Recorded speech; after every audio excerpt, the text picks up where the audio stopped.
Hey, what's up guys? So in this video we will see how to remove objects from your photos on any Poco phone. Now to do that, just tap on Play Store.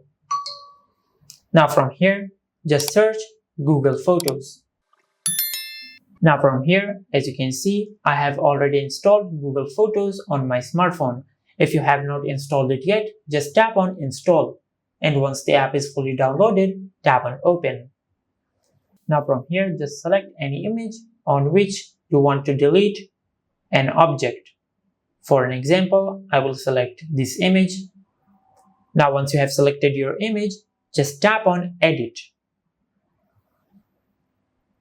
Now from here, swipe from the right to the left and tap on Tools. Now from here, just tap on Magic Eraser. Now from here, just mark on the object you want to erase. For an example, I will erase the Settings app icon.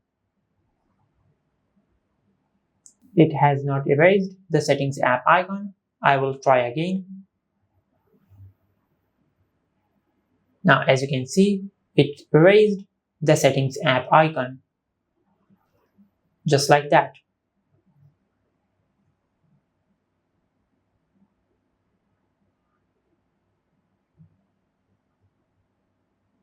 And this is how you can remove objects from your photos on any Poco phone. If you found this video helpful, please like the video and subscribe to our channel and hit the bell icon to get notified when we upload a new video.